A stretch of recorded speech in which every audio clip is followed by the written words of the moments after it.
나름대로 자유롭게 살고 싶다는 비록 초등학생이었지만 고뇌에 찬 은유적인 표현이었습니다. 선생님은 획일적인 꿈에 대해 말씀하셨습니다. 남자는 강해야 되고 힘이 있어야 된다고 말입니다. 그래야 세상을 살아갈 수 있다고 말입니다. 제도 교육이라고 봐야 기껏 초등학교만 다녔지만 초등학교 6년을 다니면서 인간의 가치와 존엄 그리고 직업에 기천이 없다는 이야기를 들어본 적이 없습니다. 정말 기가 따갑도록 들었던 이야기는 공부 못하면 공장에 가서 평생 고생만 하고 산다는 그 이야기만 들었습니다. 그렇듯 세상은 노동에 대한 귀중한 가치를 인정하고 있지 않습니다. 일하는 사람들의 세상을 발전시키는 노동의 위대함에 대한 경외심은커녕 노동하는 인간의 조롱한 가치도 인정하고 있지 않는 세상입니다. 오늘은 유엔이 정한 세계 인권의 날입니다. 1948년 12월 10일 유엔 총회에서 선포된 세계인권선언은 다음과 같이 정의하고 있습니다.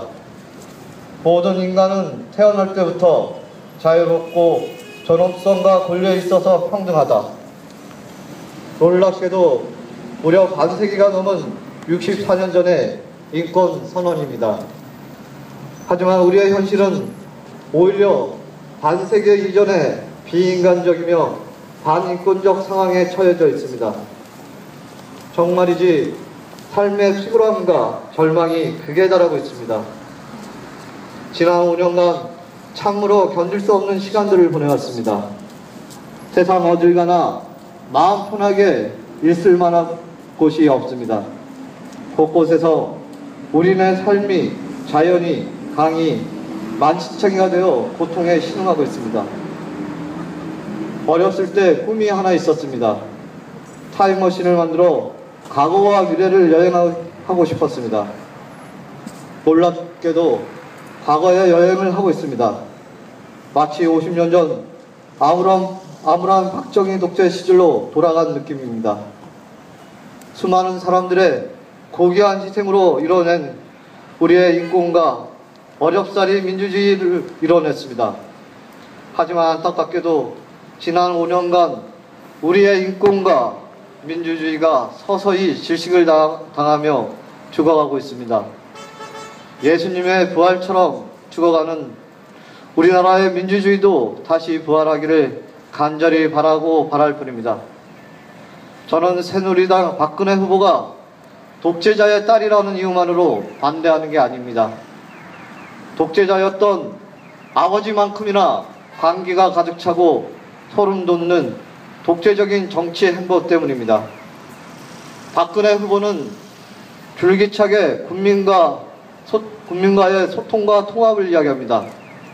도대체 박근혜 후보가 말하는 국민이 누구인지 모르겠습니다.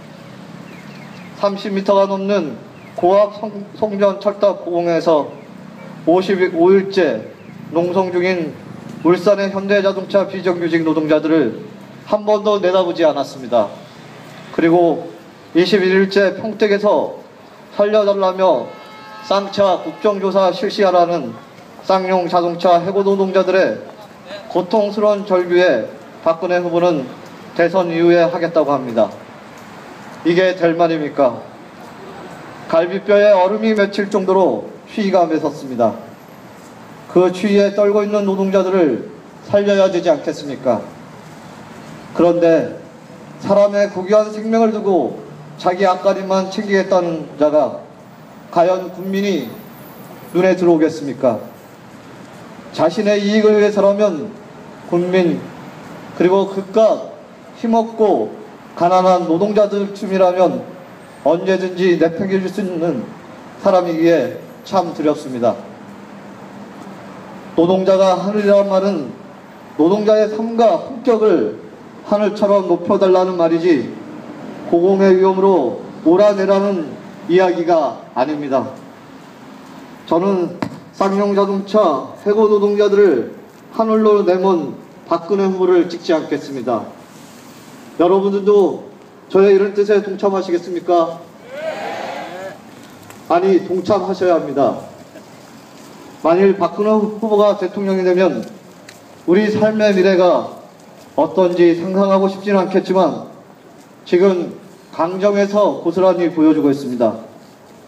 건설 자본과 자신의 이익을 위해서라면 국민의 의견 수정과 절차를 무시한 채 어떤 공사라도 할 수 있을 것입니다. 그리고 그 정책에 반대하는 사람들은 경찰들에 의해 연일 불법 감금과 폭행이 자행되는 것처럼 그러한 방식으로 철권 통치할 것입니다. 그렇게 되면 지금 강정에서 유행하고 있는 고착이라는 단어가 정말 우리의 삶을 더욱 절망스럽게 고착시킬 것입니다. 이런 불의한 고착을 끊기 위해서는 무엇보다도 교회의 가르침인 공동선 실현과 가난한 이들과 연대하는 삶을 살아가는 신앙인이 되어야겠습니다. 그런 면에서 오늘 복음 내용을 주목할 필요가 있습니다. 오늘 복음에서는 중풍에 걸린 환자가 나옵니다.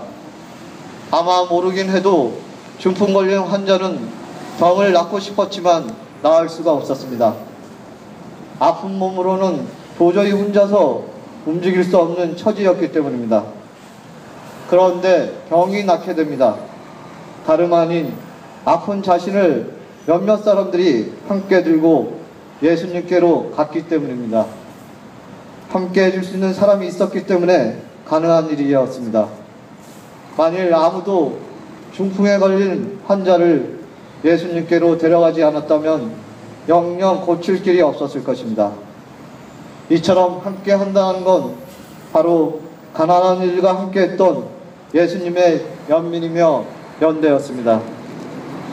이제 얼마 남지 않은 대통령 선거, 우리의 마음을 모아 뜨거운 연대로 지혜로운 선택을 하여 언젠가 쌍차 해고 노동자의 아내의 소망대로 우리 아이가 배를 만들든 학습지를 돌리든 기타를 만들든 정말 노동자로서 제대로 살 수 있는 그런 세상을 만들어 달라고 한 이야기를 기억합니다.